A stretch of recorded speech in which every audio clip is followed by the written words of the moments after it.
ഓർമ്മയുണ്ടോ? എനിക്കൊരു 1000 രൂപ തരാനുണ്ട്. ഓ, അതിനാണോ സാറേ ഈ കാർ കൊടുത്തയച്ചത്? അല്ല, അത് മുതലാക്കാനാ. നിങ്ങൾ കസ്റ്റഡിയിലെടുത്ത ജോൺ ഉലഹന്നാനെ ലോക്കപ്പിൽ നിന്ന് വിടണം. അവൻ എനിക്ക് വേണ്ടപ്പെട്ട ആളാ. മറ്റൊരുത്തന്റെ ഭാര്യയെ തട്ടിക്കൊണ്ടുപോയി 6 മാസം ഒളിവിൽ താമസിപ്പിച്ചു അവന്റെ പേരിലുള്ള കേസ്. അത് കാര്യമാക്കണ്ട, അവനെ വിട്ടേക്കണം. വിട്ടേക്കാം. എനിക്കെന്ത് തരും? യൂണിഫോം ഇട്ടുകൊണ്ട് ഇങ്ങനെ പരസ്യമായിട്ട് കൈക്കൂലി വാങ്ങിക്കാന്ന് വെച്ചാ? സാറേ, തെറ്റിദ്ധരിക്കരുത്. ഞാൻ സ്ട്രൈറ്റ് ഫോർവേഡാ. പറയുമ്പോ ഇൻസ്പെക്ടറാ. ബുദ്ധിമുട്ടാണ് സാർ. സാറ് പറയുന്നത് എന്റെ ലോക്കപ്പിൽ കിടക്കുന്ന പ്രതിയെ ഞാൻ വെറുതെ വിടണമെന്നാ. ഞാനൊന്ന് ചോദിക്കട്ടെ, ഇന്നത്തെ കാലത്ത് ഒരു സ്ത്രീക്കും പുരുഷനും രഹസ്യമായിട്ടൊന്ന് കൂടണമെന്നുണ്ടെങ്കിൽ എത്ര ചെലവാ? അതെ, 1 ഗ്ലാസ് വെള്ളം കൊണ്ട് ചോണ്ടണേ. സാറിന് പിന്നെ ഇവിടെ തന്നെ ഈ സെറ്റപ്പ് ഒക്കെ ഉള്ളതുകൊണ്ട് അതിന്റെ ബുദ്ധിമുട്ട് മനസ്സിലാകുകയില്ല. സാറ് തന്നെ ഒന്ന് ആലോചിച്ച് നോക്ക്. ഒരുമാതിരി കൊള്ളാവുന്ന മുറിക്ക് 250 രൂപ വേണേ. പിന്നെ ആ പെണ്ണിന്റെ വരവേ പോക്ക് ഇനി 250 രൂപ. അങ്ങനെ മൊത്തം 500 രൂപ. ഞാൻ ഇവന്റെ കാര്യത്തിൽ എല്ലാ ദിവസവും കണക്കെടുക്കുന്നില്ല. ആഴ്ചയിൽ 1 പ്രാവശ്യം. അപ്പൊ മാസത്തിൽ 4.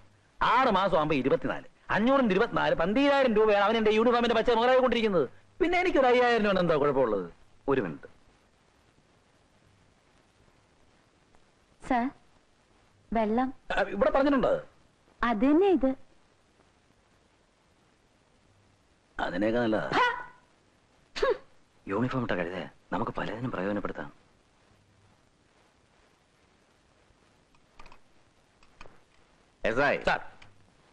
നിങ്ങളെ എനിക്ക് വളരെ ഇഷ്ടപ്പെട്ടു. Thank you sir.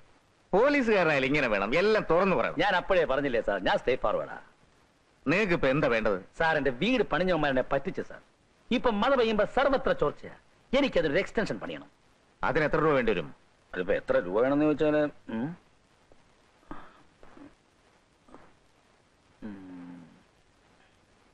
സാർ, ഒരു 50,000 രൂപ ഉണ്ടെങ്കിൽ ഞാൻ തട്ടിക്കൂട്ടും. 50,000 രൂപ ഞാൻ തരാം. നിങ്ങൾ എനിക്ക് വേണ്ടി എന്ത് ചെയ്യും? എന്തും ചെയ്യും.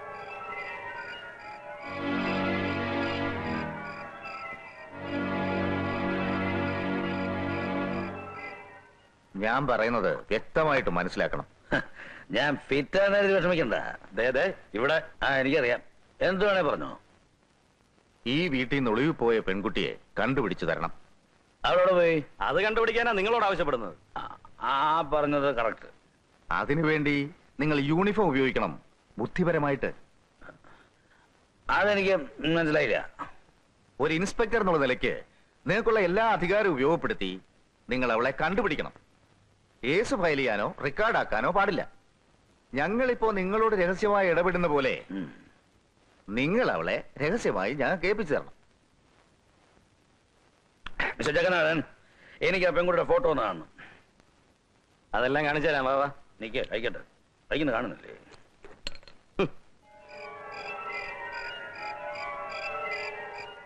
ഇവളൊരു പ്രത്യേക സ്വഭാവക്കാരിയാ. പക്ഷെ ഞാൻ സോഫ്റ്റാ. ഞാൻ ഇങ്ങനെ കയ്യിലൊക്കെ പിടിക്കും. എനിക്കൊരു പ്രശ്നമില്ല. എനിക്കെന്താ പ്രശ്നം? ഞാനും ഇങ്ങനെ കയ്യെ പിടിക്കും. നിങ്ങൾ രണ്ടുപേരില്ലേ ആരെയാ ജഗന്നാഥന് കൂടുതൽ ഇഷ്ടം? അത് പിന്നെ ചോദിക്കാനുണ്ടോ? എന്നെ തന്നെ. പിന്നെ സ്വയം അങ്ങ് പറഞ്ഞാ മതിയല്ലോ. ആരോ ഫോട്ടോ എടുത്തു. ഇവിടെ വരുന്ന നിങ്ങളെ പോലുള്ള VIPസിന്റെ ഫോട്ടോ എടുക്കാറുണ്ട്. അതിനായിട്ടൊരു ആൽബം ഉണ്ട്. അയ്യോ, അതെ, ശരിയായിട്ടില്ല. ഞാൻ കണ്ണടച്ചോ എന്നൊരു സംശയമുണ്ട്. നമുക്ക് ഒന്നുകൂടെ എടുക്കാം. ചിരിച്ചിട്ട് സന്തോഷായിട്ട്. റെഡി? Thank you. പിന്നെ ഇതിന്റെ ഒരു പ്രിന്റ് എനിക്കൂടെ തരണം. എന്റെ ഉണ്ട് ഒരു ആൽബം. സമയങ്ങളെ ആൽബം കാണിച്ചു കൊടുക്കും. ആൽബം നോക്കിയേ. ആൽബം നോക്കാം.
എടോ ചെറിയാനെ, എന്തോ മലയാളത്തിൽ ഒരു പഴമൊഴിയുണ്ട്.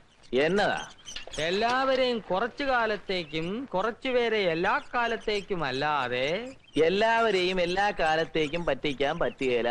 ആ എടാ ചെറിയാനെ, എന്തോ? ഞാൻ ഇന്ന് മുതൽ ഒരു തീരുമാനമെടുത്തു. എന്നതാ? ഞാൻ ഇനി ഇവനെ രാമ എന്ന് വിളിക്കത്തില്ല. പിന്നെ എന്നാ വിളിക്കും? രമേന്ന് വിളിക്കും. RAMA Rama, REMA Rama. ഒരു ചെറിയ വ്യത്യാസമല്ലേ ഉള്ളൂ. വളരെ ചെറിയ വ്യത്യാസം. വിളിക്കട്ടെ? വിളിക്കും. രമേ. ഞങ്ങളുടെ പ്രിയപ്പെട്ട രമേ.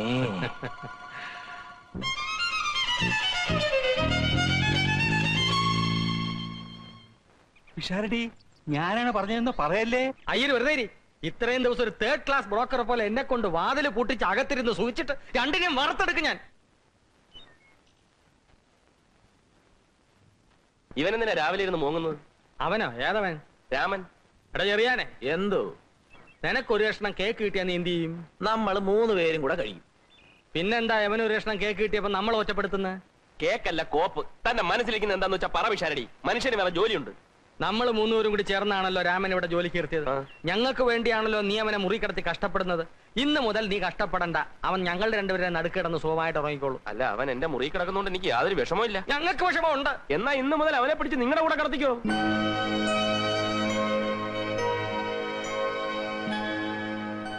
ഓമനക്കുട്ടൻ അത് അത്ര സന്തോഷമായിട്ടല്ല പറഞ്ഞത്. അല്ല, എനിക്കെന്താ സന്തോഷക്കുറവ്?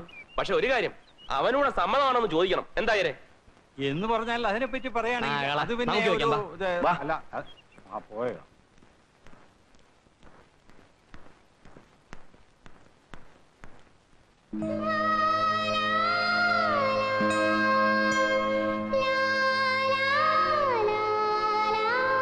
അയ്യോ പെണ്ണ്. അതെ പെണ്ണ്.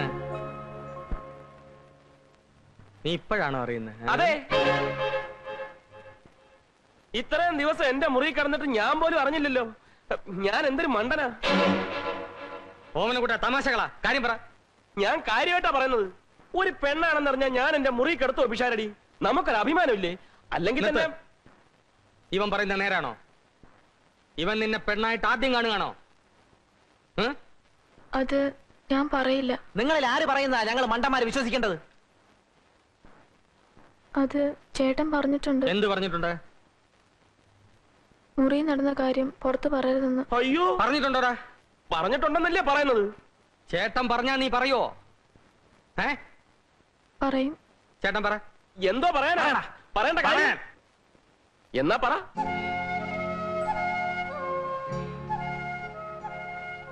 പിഷാടി ചേട്ടൻ നേരത്തെ ഞങ്ങളുടെ മുറി പൂട്ടത്തില്ലേ? രാത്രി മുഴുവൻ ഞങ്ങൾ സംസാരിച്ചോണ്ടിരിക്കും. എന്തുവാ ഈ സംസാരിക്കുന്നേ? ഇറാഖിലെ പ്രശ്നോ? ചേട്ടൻ ഒരുപാട് തമാശ പറയും, കഥകൾ പറഞ്ഞു തരും. ചേട്ടൻ വരുമ്പോ മുല്ലപ്പൂ കൊണ്ടുവരും, തലയിൽ ചൂടിത്തരും, പൊട്ടുകുത്തും. ചേട്ടൻ നന്നായി മൃദംഗം വായിക്കറിയോ? പൂവും പൊട്ടുമൊക്കെ പോട്ടെ, ഇവൻ നിന്റെ ശരീരത്തിൽ തൊട്ടിട്ടുണ്ടോ? ഒരു പ്രാവശ്യം മാത്രം എന്നെ കെട്ടിപ്പിടിച്ചു. മുല്ലപ്പൂ വെച്ചെന്നപ്പല്ലേ? കള്ളം. നിങ്ങൾക്കിത് കേട്ടു നിൽക്കാൻ ഭ്രാന്തുണ്ടോ? ഇതിന് തലയ്ക്ക് സ്ഥലമില്ല. തലയ്ക്ക് സ്ഥിരമില്ലാത്തതേ ആ കുട്ടിക്കല്ല, നിങ്ങൾക്കാണ്. ഞാൻ എന്റെ കണ്ണുകൊണ്ട് കേട്ടാണ് ആ കുട്ടിയെ മുന്നിലിരുത്തി നിങ്ങൾ മൃദംഗം വായിക്കുന്നത്. അയ്യര് പോകത്ത്. ഞാൻ വെറും കൊച്ചാണെന്നൊന്നുമല്ല. നിങ്ങൾ പുറമെ ഇറങ്ങിപ്പോവാൻ. ഇത് എന്റെ വീടാണ്. എന്റെ വീട്ടിൽ വെച്ചൊരു പെണ്ണിനെ വിഷമിപ്പിക്കുന്നതാണ് എനിക്ക് ബുദ്ധിമുട്ടുണ്ട്. നിങ്ങളെ വീടാണെങ്കിൽ വാടായിരുന്നു ഞങ്ങൾ. എന്ത് വാടക? വാടകയുടെ കാര്യമൊന്നും പറയണ്ട. കുറെ കാലമേ ഞാൻ അനുഭവിച്ചോണ്ടിരിക്കുക. വേണ്ട,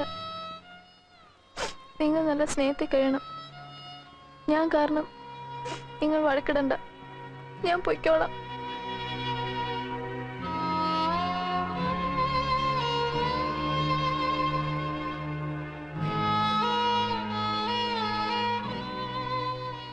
എല്ലാവരോടും ഞാൻ മാപ്പ് ചോദിക്കുന്നു. ആരെയും മനഃപൂർവ്വം പറ്റിക്കാനായി ഞാൻ ഒന്നും ചെയ്തിട്ടില്ല. ഗതികേട് കൊണ്ട് ചേട്ടന് എനിക്കിഷ്ടമാണ്. ചേട്ടനെ ഒരിക്കലും എനിക്ക് മറക്കാനാവില്ല. മരിക്കുവോളൂ. കുട്ടി അവിടെ നിൽക്കൂ. നീ ഒരു കാര്യം മനസ്സിലാക്കിയോ, ഒരു കന്യകയുടെ ശാപം ഉണ്ടാക്കി വെക്കരുത്. കന്യകയാണെന്ന് ആര് പറഞ്ഞു? നിങ്ങൾക്ക് അവിടെ പേരറിയാവോ, നാടറിയാവോ? അങ്ങനെ എന്തെങ്കിലും ചോദിച്ചാൽ ഉടനെ അവൾ കരയും. അത് തന്നെ കള്ള ലക്ഷണമാണ്. നീ അവൾക്ക് മുല്ലപ്പൂ വാങ്ങിച്ചു കൊടുത്തോ? പൊട്ടുകുത്തിയോ? ഒരു പ്രാവശ്യമെങ്കിലും അവളുടെ ശരീരത്തിൽ തൊടാൻ നിന്നെ അവൾ അനുവദിച്ചോ? തൊട്ടു എന്ന് പറഞ്ഞാൽ അങ്ങനെ തൊട്ടിട്ടൊന്നുമില്ല. ദാ ഇങ്ങനെ പിടിച്ചു, അപ്പോഴേക്കും കരഞ്ഞു. ആയിക്കോട്ടെ, പക്ഷെ നീ അവൾക്ക് ആശ കൊടുത്തിരിക്കുക. ഓമനക്കുട്ടാ, ഞാനാ പറയുന്നത്, ഒരു കന്യകയുടെ ശാപം ഉണ്ടായാൽ നീ നിന്റെ തലമുറയിൽ നശിച്ചു പോവും.